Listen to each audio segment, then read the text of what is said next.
Welcome to Camille Street, episode number 15. You heard me right, episode 15. Well, as you can see, I don't have my music, I don't have my what, and I don't have my laughter because my aux cord stopped working. So my speaker will not connect to the podcast equipment. And so I can't connect. But guess what? It is all good because I still have some equipment. Now I got this microphone in a set of two a while ago. So hey, when something isn't working, guess what? You pick up and you continue to move forward. So I do apologize about the delay, but we are still giving you guys episode 15 today. And today, I just want to talk about me. Episode 15 for me is a milestone. That is halfway through 30, and that is far from just beginning. So I am so excited to be able to continuously come to you guys with some inspiration and motivation every Monday. I know I want to get these posted by 10 o'clock. However, today went a lot over because I was looking for an aux cord. And so Spirit came and I was getting frustrated and flustered because I believe that I want it to be perfect, right? I want to be able to sing and jam and dance and all that good stuff because I have equipment to use it. I want to use my equipment. But guess what? When things falter, you have to figure out another way and never let that stop you from pushing forward. So if you receive any message from this episode today of a little bit of my life story, receive that, guys. If something doesn't go your way, push through. Like literally, I was so flustered. I was turning red and I was like, you know what, Camille? You have other things.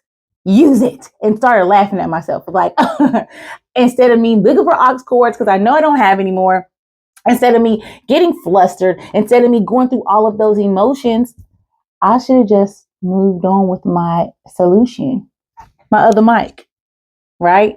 So it's always a solution, but you have to stop flustering and think.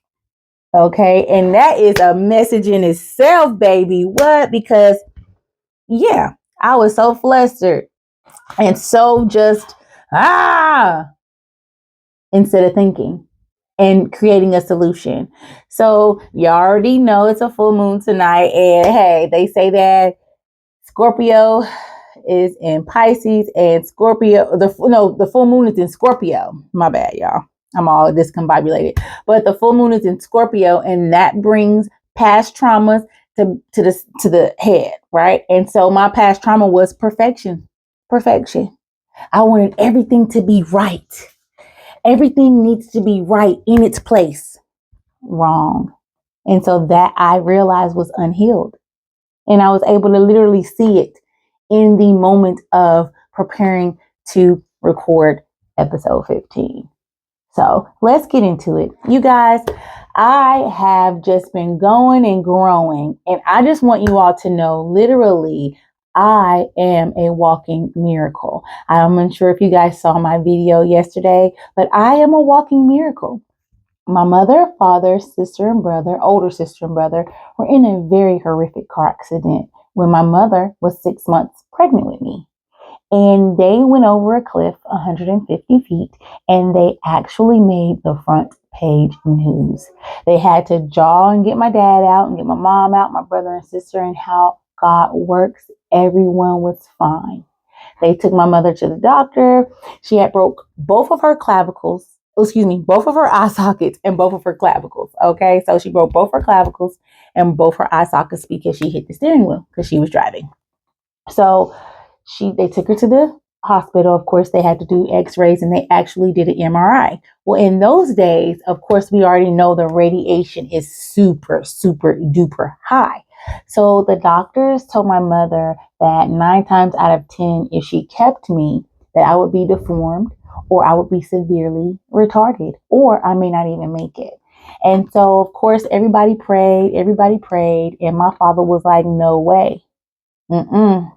She gonna be all right. And so here I am, you guys. So that was the first walking miracle. And I guess I could say times four. I never really thought of this as, shoot, times five, y'all. I'm on my fifth life. I never really thought of this as, and I guess, yeah, this is a miracle. When I was 16, I was diagnosed with retinal detachment. And the blessing is my mother had insurance. And because she had insurance, we got yearly eye checks. And the doctor at that time noticed my tears in my eye. I had 12 tears in my left and 13 in my right. So I underwent laser surgery as a child to repair my retina. If it was not repaired, I would have been blind like Ray Charles. That is what Ray Charles had. It is a very rare, very rare, very rare. But I did. I had retinal detachment. And it's wild because literally maybe 5 months after that, I played basketball. I played basketball, volleyball, ran track. I was in the band. When I got into high school, I had to get out of the band because it conflicted with basketball, and I chose basketball over the band, over the saxophone. So I was playing basketball. My foot started hurting. My left foot started hurting. So my mom, she took me to a podiatrist. You know, like I said, she had insurance. Thank God. And so when we went, of course, we had to do an MRI for me. And they put me under, and the doctor, well, not under, they put me under the MRI tank. I don't know if you guys have ever had an MRI, but it's like it's like a tunnel, right? That they put you in, and it's this loud noise, it's this loud knocking noise. And they give you some headphones so you can listen to the radio or, you know, listen to something of your choice while you are in the machine. Because back in those days, it took a long time. Okay. So make a long story short, they couldn't see it, but he knew it was there because he could feel it, but he couldn't see it. So then they had to give me iodine. Now I'm going to tell y'all that shit burn like mother. Okay? It burns. Iodine burns, burns, burns. However, they were able to see.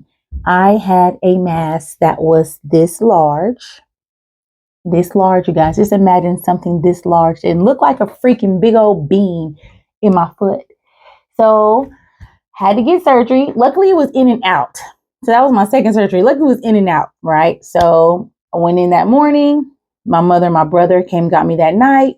And my brother took care of me a lot because I couldn't go to school. I was out of school for like 3 months because I couldn't really walk. So I stayed with my brother a lot, and my mama had to work. So I was with my brother. I stayed with my brother a lot during that time, which was a blessing. So that was number 3. Okay, number 4, I came to college. I came down to college, and I was living it up. Living it up. Okay, honey. I was living it up. I was having a great time here in Atlanta, and I went to Clark Atlanta University. I was having an amazing time. And one morning, I woke up and I couldn't walk, y'all. Oh no, we gonna have to go over today. But I woke up and I couldn't walk. I couldn't walk. Oh, I'm skipping. I'm skipping. I am so skipping because listen, you guys, before any of that, when I was 10, I fell out of a 2-story window and landed flat on my back. So that's 6. Whew, might be even 7. I landed flat on my back. You guys, I could not breathe. Literally, that fall took the entire life out of me, I thought. Okay. And I was just gasping for air, like, and I don't know if anybody's ever felt that feeling, but it was like it was blocked. And literally, and it was because we was trying to be grown. I was trying to sneak out. My cousins was over. We was trying to figure out a way to sneak out. Okay. And we were about to go through the 3rd floor first, but then it was like, nah, let's go to the 2nd. It was too high. So we went to the 2nd, which was still too damn high. But anyway, my father, he heard us. He heard everybody crying because I fell out the window. My dad peeked his head over and said, Camille, if you don't get your ass in this house. And when I tell you, the breath of life came into me like, literally. And I started crying. And then my daddy ran outside because I really couldn't get up fast enough because I was just like, oh my God, I almost died. And my daddy, and I don't know if y'all know about a tong, but those are flip-flops, right? We call them flip-flops now, but when we were young, we called them tongs. My daddy, he had his tongs on. He took his tong off, which, you know, really, it's just a piece of freaking foam. He kept whooping my little butt. Get in your bunny house. Get your bunny house. And y'all, I was 10 years old. Trying to be grown. Trying to be grown. So that literally was the second time. Third time was the tumor. Third time was the eye surgery. Fourth time was the tumor. Well, and luckily it was benign, y'all. So I didn't even get to that part because I forgot about, Spirit reminded me about when I fell out that window. I almost died.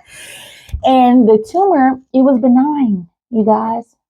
Thank God. So when the doctor went in, took it out, and I actually asked him if I could save it. He's like, no, I can't give it to you because we've got to dissect it and see what it is. And then he gave me a picture of it, though. Yes, my little 16-year-old curious mind. And I don't even know what happened to that picture. But that was when I was 16. Then I came to college at 19. And I got really sick. One morning I woke up, I could not walk. Y'all could not walk. And so my mother, again, luckily had insurance. And because I was still in college, I was still covered. So look through my book, because my mother was so freaking smart to give me the book of doctors for Atlanta that I can call. So I go through and I call one doctor. They didn't have any availability. I called another doctor, Dr. Bordeaux. I'm unsure if he's still with us. I don't think he's still with us. He was older then. I don't think he's still with us. But I called Dr. Bordeaux's office, and a nurse answered. And I guess she could hear the pain in my voice because I was just like, I'm in pain and I need to come in. And then she said, oh, we don't have another appointment until April. Now, mind you, June. And this is April. This is the beginning of April. And they didn't have an open appointment until June. And I said, oh, I can't wait that long. And she said, oh, hold on. Let me call Dr. Bordeaux and see if we can get you in here today. Y'all hear me, right? Nobody but him. Gets back on the phone. Dr. Bordeaux said he'll see you today at 1. Can you get here at 1 today? I said, I sure can. She said, he'll be here and he will see you at 1 today. So I went down to the Northside location. It's right across the street from Northside Hospital. And I went in and he saw me. I saw the nurse and I thanked her so much, because they saved my life. So I went in and the doctor was like, oh, you're going to have immediate surgery. Well, I back up. I went in, I got my pap smear. And so then he's like, oh, we need to do a vaginal ultrasound. So that means they go into you vaginally to check you out. Okay, so they need to do a vaginal ultrasound. They do the vaginal ultrasound and find 2 ovarian cysts large as golf balls, one on each side.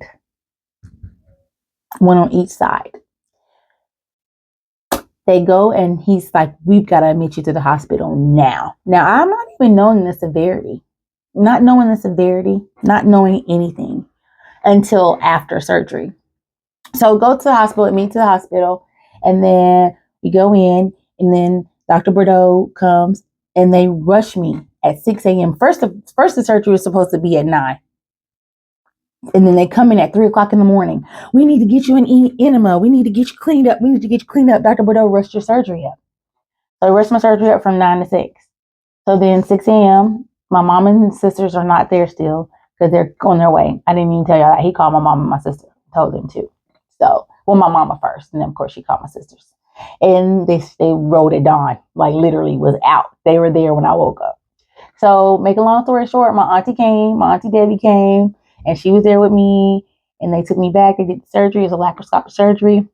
The next morning, he comes in and he lets me know that I was walking dead, y'all. Literally, my appendix ruptured. And the poison caused the cysts. And literally, if those cysts would have ruptured, I would have been gone in an instant, because as opposed to that poison being soaked up, it would have been distributed within my blood system.